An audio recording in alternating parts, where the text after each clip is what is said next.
Okay. It is now my privilege to invite Rose B. Simpson, Dr. Rose B. Simpson, alumna of Rhode Island School of Design, to address our graduates, their families and loved ones, and esteemed guests on this very, very special occasion.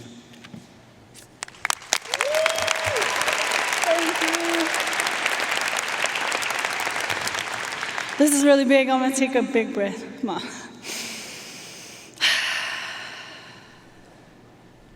Okay. Good morning, RISD. Good morning, river, bay, trees, birds, bugs and bricks, flowers. Good morning, all the ancestors standing with us. Good morning to the millions of stories that make this moment. I am witness. Unsenge tamu. My English name is Rose. Ohua Bobi Kujoab Iahoin. I am from Capo Winge, Santa Clara Pueblo, in modern-day northern New Mexico, a place at the base of 2 mountain ranges in the high desert along the cottonwood-flanked Rio Grande River. I am a mama of 1 8-year-old, Cedar Rain. Umbi Akgindi, with your respect, I will speak. Good morning again, RISD. Good morning, staff, faculty, board, families, friends, anyone who traveled to be here this impressive and monumentous threshold for this very class. The class of 2025!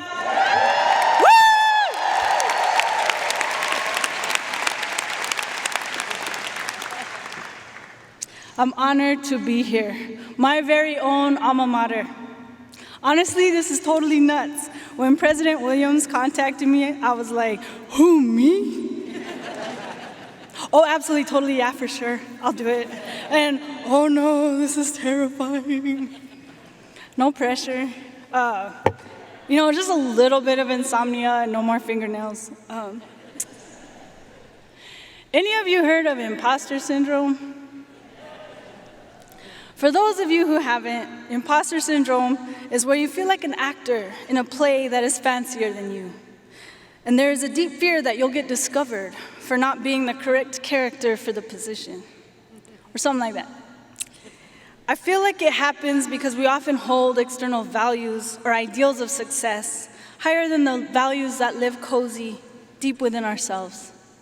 Maybe imposter syndrome only applies when we are dancing around an idea or a story we are told or are telling ourselves of what is supposed to be, rather than what very genuinely and presently is.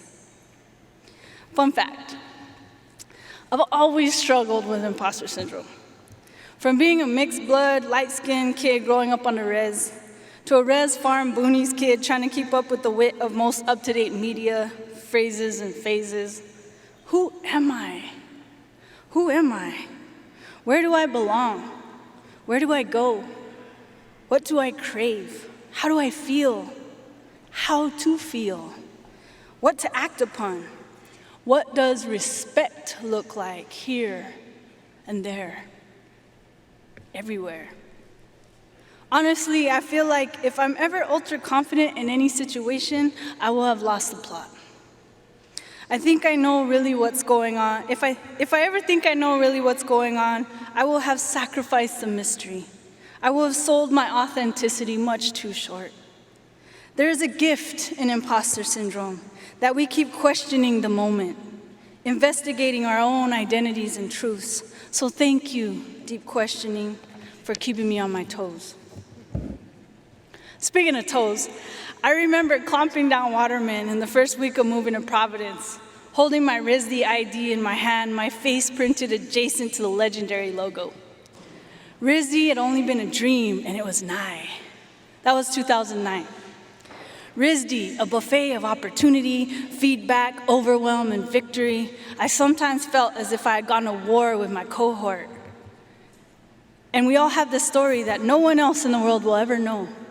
And just like every group, from every department and corner of these buildings bookending the river, I'm sure there are 10 million faceted realities. When I was at RISD, my narrative was that I was learning to communicate through sculptural visual language, performance in the written word. I felt like what I was doing was very much outward, searching for acknowledgement, agreement, understanding, maybe even compassion or camaraderie. Maybe, just maybe, through my work, someone out there would self-reflect and make changes in their lives. Consider something they may not have had considered before, maybe even understand more fully a historically silenced voice. Believe it, stand behind it, stand beside it, amplify it. It's been 14 years since I packed up my studio and left Providence, and I've traversed a lot of life since then. I've had many defeats, but also so many wins. My work has been received, my voice amplified. I have been supported, promoted, even valued.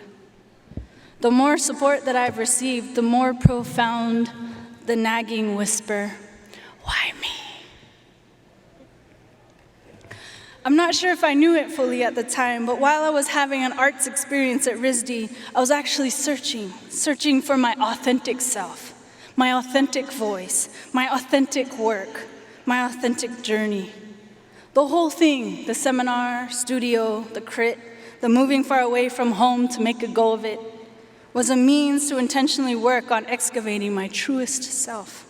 The sifting, scavenging, tasting, building, knocking down, trying on, rummaging through, loving, despising, networking, screaming in joy and in misery, messing up, cold sweat awakenings, leading me ever closer to that glowing home in the deep center of my very being, to what matters to me, moves me, to what values I hold dearest.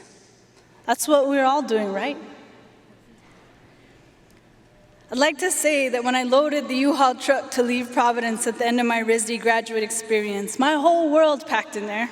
Bed and house and art and cat and studio plants peeking out the temporary greenhouse windshield of my red Jeep Cherokee teetering on the aluminum trailer to be lugged back to my dusty New Mexico home.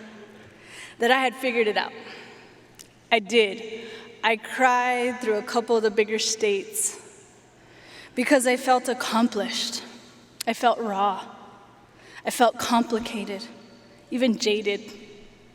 I felt undone and nicely laced. I felt closer to my truth. I was not anywhere near who I was when I left 2 years prior. I had more confidence and also way less. I knew more of what I didn't know. The mountain I had summited showed me a road that stretched further than I thought possible. That summit was a threshold. Who was I? Who am I? Who do I need to be? Every time I slapped a nice big comfortable label of a name tag on myself, I felt the world shrink, the enigma of creation dissolve. Every time I felt a pang of imposter syndrome, I slapped a Band-Aid of justification on it. I gaslit my doubt with victim stories and dissociative self-righteousness. I crafted satisfactory identities with egos that matched the stories I told myself, and I missed out on watching the sunset. In this life since, I've kept finding myself confronting layer after layer of mask I've put on for education, community, love, career, motherhood, car bodies and engines, and optimistic monumental art proposals that Rose of the Past thought was a great idea for the ever-evolving Rose of the Present to accomplish. I hope that this is your journey too, that you will have the audacity to question what you thought you were, even if you were once certain, that you believe in a multitude of thresholds to come, and in that audacious trust, to throw yourselves through them. Learning, experimenting, doing the thing that scares me the most keeps me finding new thresholds of my soul, like a recurring dream where I'm searching my home and finding beautiful doors to rooms I didn't know existed. Like, piloting a hovering helicopter. No, hear me out. Ever since I was a kid, building fighter jet models, painting them with insignias of my own fleet and stringing them to the ceiling with fishing line. I wanted to fly. I night dreamed of flying and daydreamed of weightlessness, of the feeling of G-force, speed, what felt like empowered freedom. It felt familiar. It felt like my truth. In high school, I figured I could forgive my complete lack of patriotism because I wanted so badly the toys. That was until my trajectory was stubbornly grounded when my mom hung up on the Air Force when they called. That was the year 2000.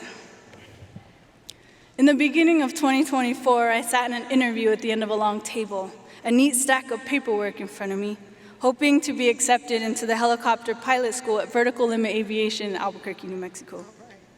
We all stood, shook hands, and I headed to my Challenger. By the time I hit the freeway, I couldn't stop crying. There was no reason for me to pursue this other than it was time to finally flip this stone in my life, one that had become cemented in, covered in moss. By summer, I was floating R-22 skids about 4 feet off the 3-0 runway in a doorless hot glass bubble. Feet on the pedals, left hand on the collective and right on the cyclic, listening to my instructor, shoulder almost rubbing mine, Isaiah's voice only audible through the headset. You have the controls. And then I repeat, I have the controls. But do I really?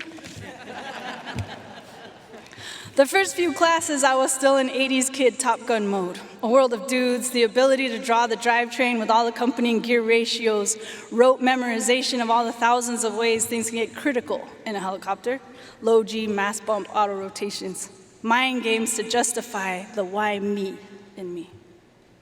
By the time I was in the flight simulator, I learned how incredibly easy it is to turn a helicopter into a swing set. When I mastered the simulator swing set, I was allowed to apply it to the real thing. Blades whirring above, desert sucking fast under my feet. Here we are, out in the incredible oscillating magic of a mechanical dragonfly, and here I am over the painted runway numbers 30, turning this dangerous little thing into a swing set. While American, United, Southwest, and all the people in those jets and their business trips and headed to graduations and 3 Black Hawk helicopters in a perfect line from the Kirtland Air Force Base are all passing by watching. Watching rookie me overcorrecting, whoop, whoop, whoop, here we go, engaged swing set. I can't imagine anything more humiliating. Instructor Isaiah corrects us again before it gets critical. Isaiah doesn't know who I am, other than student. Isaiah doesn't have time to digest my identity, apply my life story to my learning style. Isaiah is risking his life to allow me to learn, to humiliate myself, to be embarrassingly horrible at something. Isaiah doesn't have cool aviators and a swagger, and he probably could care less if I do. Isaiah is a damn good teacher. He tells me, small adjustments, smaller rows, smaller. The cyclic only moves the size of a dime. Practice making adjustments the size of a dime. Readjust your grip. He must know that I'm gripping things so hard my forearm is cramping. Focus your eyes on the runway light, Rose. Don't look at the gauges. Look outside. Keep your eyes outside. He has the controls, and I can feel him keeping us steady. I look outside the bubble, find the little blue blip of a runway light, and I breathe. I let Rose go. I let the fight go. I sure as hell let Top Gun go. I ask for help.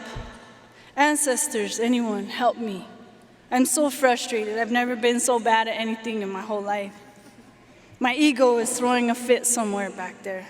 My face is hot and red, tears, and a lump in my throat. I let it.